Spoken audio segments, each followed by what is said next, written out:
I graduated medical school in December of 2023 and I started my house job in April of 2024. Hi my love, so far I'm trying to carry along on my first call ever. So right now at the time of filming this video, which is November 1st 2024, I've been working for 7 months. In this video, I'll be answering questions, all your questions concerning house job, what to do after medical school before you get your house job placement, how long it took me to get the house job placement, things to consider and to look out for when looking for a hospital to do your house job, managing finances as a house officer, and so much more. My name is Dr. Faustina. I make videos about medicine, lifestyle. Sometimes I include my faith and everything interesting that I know would benefit you. So before we go ahead, I would like to remind you to like, comment and subscribe.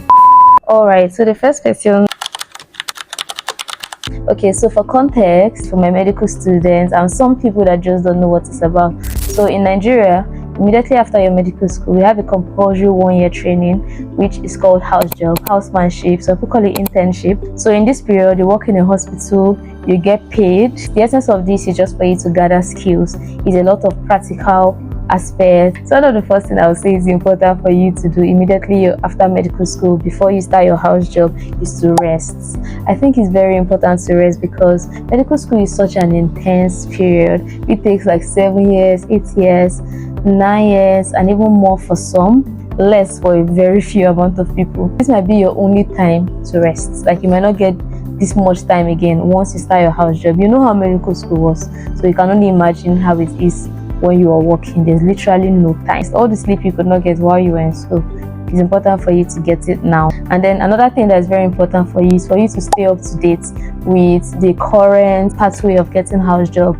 During my time right now, you can get house job through the portal, and then you can also get by application. Another thing you can do before you get a house job placement is a private practice, PP. So you can just get a little private hospital and then you just keep sharpening your skills there while you wait for a way to get your house job. Another thing that's important for you to do is to indulge in your hobbies. If you're a movie person, watch movies. If you like to go out, go out. Just indulge in some of your other hobbies that you like. If you like to write, a research, just anything that you typically enjoy doing. If you like to cook, just do that. Just indulge in some of your other hobbies outside school that school have not really let you indulge. Instead of you sulking that you've not gotten a place for house job, it's important for you to engage those things that you've not been able to do all these years. I remember during my time we had a class group chat. So in our class group chat, we'll always be communicating to each other. But the portal will be open by this time. The portal will be open in a few hours on so day. They'll place it there on the group chat and then everybody can now be informed. Sometimes you could communicate, the ones that are your friends, call them.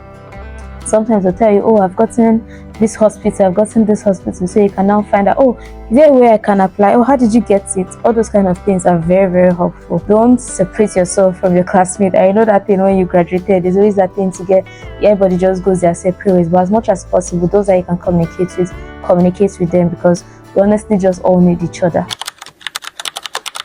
So like I said, I graduated in December of 2023 and I started house job in April of 2024. So it took me about 4 months to get house job placement. So let me tell you a little sweet story. In February, after I graduated in December, the portal opened, I think it was on the 25th of February, because I remember it was also on our class group chat that it was announced. Went on the portal and everything.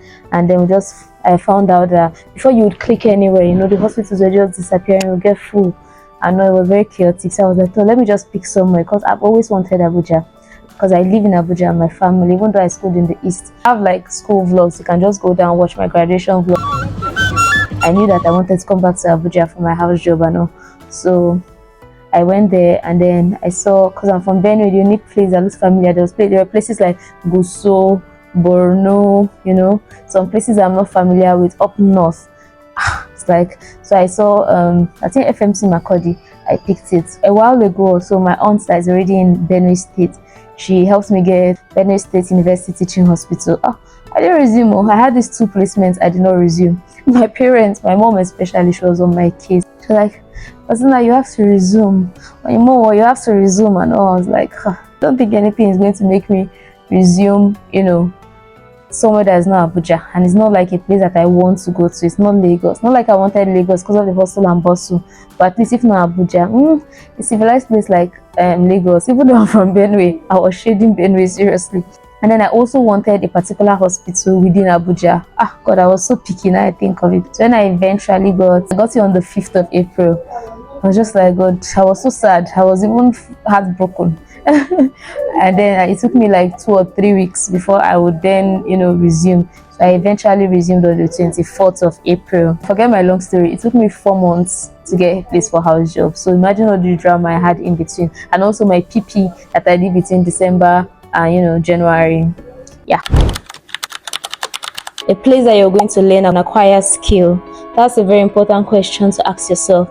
Although I honestly believe that because of how rugged the system is in Nigeria, school, even the training in the hospital, you will learn from any hospital you find yourself. You're definitely going to learn their route of getting placements. Is it through application? Can you get it through the MDCM portal and all that? How feasible is it to get there? Because if I'm being completely honest, so some places are clearly more difficult to get. How far are you willing to go to get to where you want to go? One thing to consider is the accommodation provision for you as a house officer, because in some hospitals you have to wait long. For me, I waited about 2 months or 3. What other options do you have? It's so important that you speak to people that have already worked there. First of all, corporate outfits. You need corporate outfits. You're no longer a student, you're now a graduate, something that we've been looking forward to for such a long time.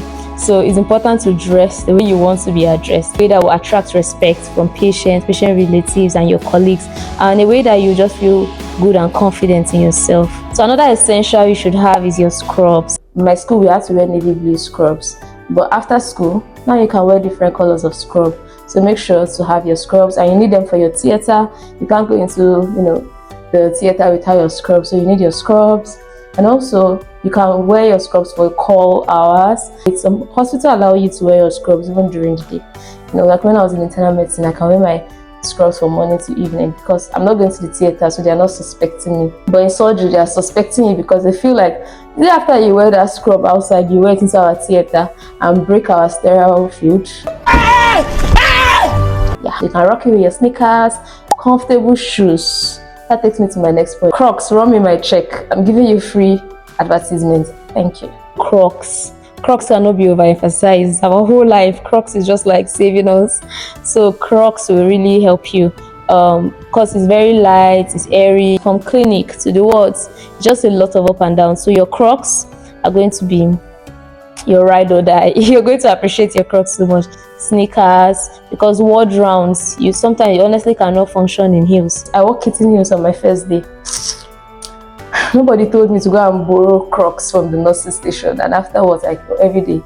Crocs, sneakers, flat shoes, something like that. So another important item you need is your work bag. If you watch my vlogs, I always rave about my work bag because in my work bag I can carry my food, my scrubs, can take my water bottle, can take my filming tripod, my microphone, because I like to be able to film on the go. As a girl in any other field, you can have your lip gloss and your mini perfume, but as a medical doctor, your bag has syringes, sample bottles, different colors of cannula, gloves, face masks.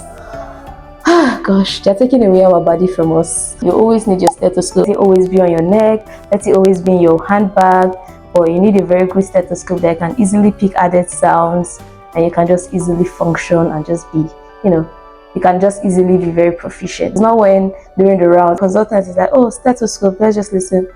No stethoscope on your neck, no stethoscope on your bag.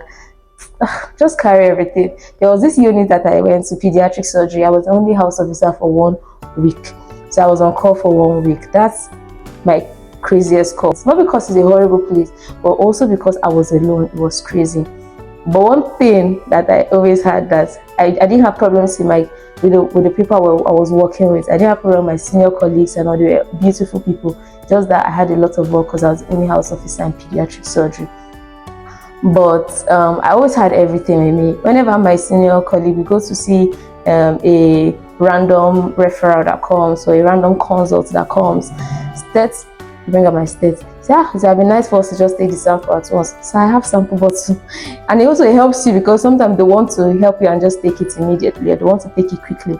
But when you don't have it, say okay, write for them to go to the lab. So when they go to the lab and come back, this is a sick child, so pediatrics, sometimes 1 day old or everything. So you want to start taking sample for that child, you're gonna go through it. But at least sometimes it just makes work also easy for yourself. So now your senior colleague quickly takes the sample, you know, he wants to set a line. I'm like, sir, I have yellow. So no, I prefer blue. I have blue.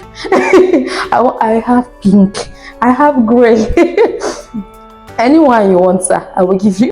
Important essential you need is your laptop, because no one tells you about the amount of presentations you will be doing during the morning meetings. That was a shocker for me. I think I should do things that have shocked me since I graduated medical school, because presentations, you do presentations in front of your consultants, seeing your colleagues and your senior colleagues, you're in front of nurses. You know, the morning meeting that they force you to go as a medical student. Yeah, your school textbooks, like your medical school textbook, so that you can use it to make reference. Your pens, because you will keep losing them, you need your jotter, so that during consultant word round or anything, you're always taking notes. You know, you're always moving stuff, you're taking notes, even though you will not go back to it to read it, but be seen taking notes. Thank you. Water bottle, so you can always stay hydrated. For me, I always carry my water bottle. In the morning there's hot tea, in the afternoon there's cold water.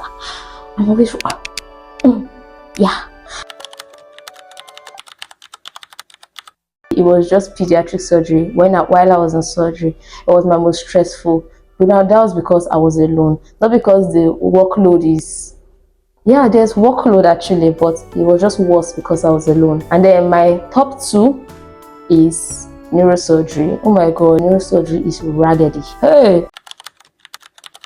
As at November 2024, which is the time of filming this video, MDCN is currently paying house officer 244,402. Some people in other state hospitals, so because I know a friend of mine in a Butimeter that she receives about 260 or something like that, but under MDCN 244. One important thing that I would say is you have to budget. Honestly, you cannot freestyle. If you freestyle by the second week of the week, you're going to be broke. Yeah, it will shock you. If sometimes it sounds like, oh, maybe a little bit of a lot of money, and for some it's like, this is really small money.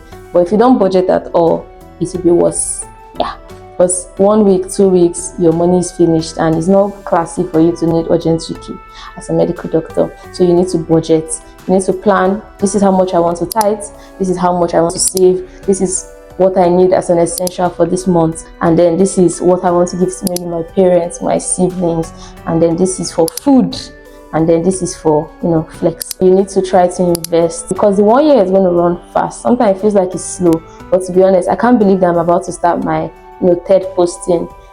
Yeah, it runs fast. If there was something you needed maybe capital for, another of your interests that could serve as a side hustle, invest there. And my bank, they sell shares. It might seem little, it might seem like, but just do that, so that when you look back, you will say, okay, during the 1 year, this was what I achieved with my money. On to the end of this video. Did you enjoy this video? I don't think that I've exhausted so many of the questions that are on your mind concerning house jobs. Let's keep this conversation going in the comment section, and also remember to like, comment, and subscribe. Up next, I want to do a video that will benefit my medical students. So medical students, feel free to ask away. I'll try to, you know, create time and just, you know, answer your questions. Thank you for having me, guys. My name is Dr. vlogFaustina, also known as our favorite doctor, and I'll see you guys in my next one. Bye.